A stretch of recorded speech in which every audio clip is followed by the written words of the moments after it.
খতিয়ান আছে কিন্তু দলিল নেই। আপনার পূর্বপুরুষ বা আপনার নামে, আপনার বাপদাদার নামে একটা খতিয়ান আছে, কিন্তু আপনার কাছে কোনো ধরনের দলিল নেই বা আপনি জানেন না কিসের ভিত্তিতে আপনার নামে রেকর্ড করা হলো। এখন সাবেক রেকর্ডের মালিক এসে আপনার বিরুদ্ধে একটি রেকর্ড সংশোধনী মামলা করলো যে এখন আপনাকে প্রমাণ করতে হবে আপনি কিসের ভিত্তিতে রেকর্ডের মালিক হলেন। খুব গুরুত্বপূর্ণ আজকের ভিডিওটি।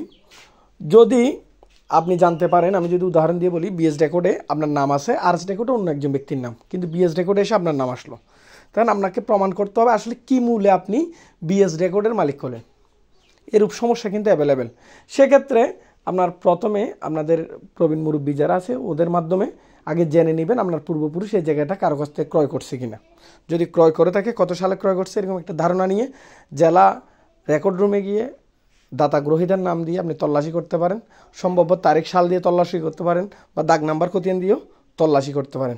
যদি সর্বশেষ স্টেপ যদি আপনি না পান, সেক্ষেত্রে আপনি ওয়ার্কিং ভলিউমের ড্রাফট তল্লাশি করে দেখতে পারেন যে আসলে কী মূলে আপনার বাপদাদার নামে বা আপনার নামে এই খতিয়ানের রেকর্ডটা আসলো।